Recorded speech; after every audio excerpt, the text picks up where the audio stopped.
ನಿರ್ಲಕ್ಷ್ಯದಿಂದ ಬಾಣಂತಿ ಮತ್ತು ನವಜಾತ ಶಿಶು ಸಾವನ್ನಪ್ಪಿದೆ ಅಂತೇಳಿ ಕುಟುಂಬಸ್ಥರು ಆರೋಪ ಮಾಡ್ತಿದ್ದಾರೆ. ಆ ರೀತಿ ಏನಾದರೂ ಆಗಿದೆ? ಇಲ್ಲ, ನಿರ್ಲಕ್ಷ್ಯ ಅಂತೂ ಏನೂ ಇಲ್ಲ. ಅದು ಪೇಷಂಟು 10ನೇ ತಾರೀಕು ಬಂದಿದೆ. ಅವಳು 1ನೇ ಪ್ರೆಗ್ನೆನ್ಸಿ ಇತ್ತು, 39 ವಾರ. ಸೊ ಅವಳಿಗೆ ಅಕ್ಯೂಟ್ ಜಿ ಆಗಿತ್ತು, ಡೈರಿ ಆಗಿತ್ತು, ವಿತ್ BP ಜಾಸ್ತಿ ಇತ್ತು, PH ಅಂತಾರೆ. ಅದಕ್ಕೆ ಬಂದಿದ್ದಳು, ನಾಟ್ ಇನ್ ಲೇಬರ್.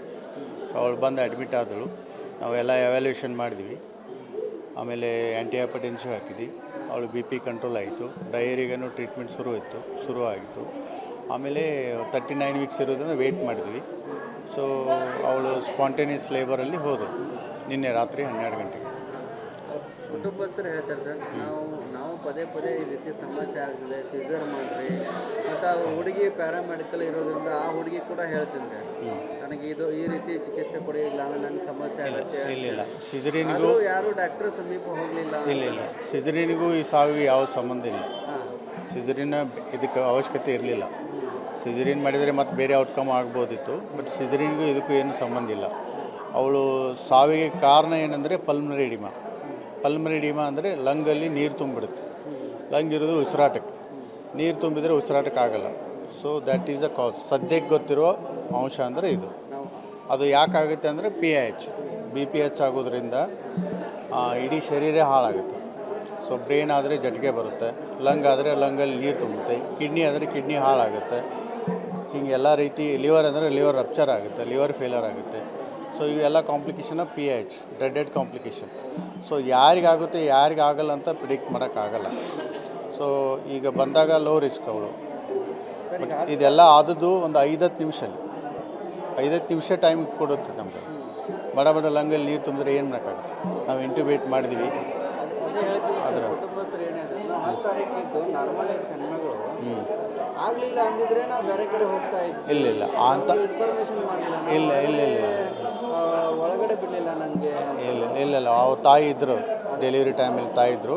ಗಂಡು ಮಕ್ಕಳನ್ನ ಒಳಗೆ ಬಿಡೋಲ್ಲ. ಬಟ್ ಇದು ಸಡನ್ ಆಗಿತ್ತು, ಲೋ ರಿಸ್ಕ್ ಹೈ ರಿಸ್ಕ್ ಆಗುತ್ತೆ. ಇದು ಮೆಟರ್ನಿಟಿಯಲ್ಲಿ ನಾರ್ಮಲ್ ಫಿನಾಮಿನ ಇದು ಆಗುತ್ತೆ. ಇದು ಜನ ತಿಳ್ಕೊಬೇಕು. ಈಗ ಏನು ಯಾವುದಕ್ಕೆ ತೊಂದರೆ ಯಾವಾಗ ಆಗುತ್ತೆ ಅಂದರೆ ಲೋ ರಿಸ್ಕ್ ಇದ್ದಾಗ ಸಡನ್ನಾಗಿ ಹಿಂಗೆ ಆಗುತ್ತೆ. ನಮಗೂ ಟೈಮ್ ಸಿಗೋಲ್ಲ, ಅದಕ್ಕೂ ಸಿಗೋಲ್ಲ. ಇದನ್ನು ಒಪ್ಕೋಬೇಕು. ಅದಕ್ಕಿಂತ ಮೊದಲು ಒಂದು ಪೇಷಂಟ್ ಇತ್ತು, ಹಾರ್ಟ್ ಪೇಷಂಟು, ಅದನ್ನು ನಾವು ಕಳಿಸಿದ್ವಿ KLಗೆ. ಸೊ ಯಾವ ಪೇಷಂಟ್ ಕಳಿಸ್ಬೇಕು, ಯಾವ ಪೇಷಂಟ್ ಕಳಿಸ್ಬಾರ್ದು ನಮ್ಗೆ ಗೊತ್ತಿರುತ್ತೆ. This is very unfortunate incident that happen at mid-night. ಮತ್ತು ಟೈಮ್ ಇರೋಲ್ಲ. ಈ ಒಂಥರ ಹಾರ್ಟ್ ಅಟ್ಯಾಕ್ ಆದಂಗೆ ಇದೆ. ಸಡನ್ಲಿ 5 ನಿಮಿಷದಲ್ಲಿ ನಿಮ್ಗೆ ಏನು ಮಾಡೋಕ್ಕಾಗುತ್ತೆ?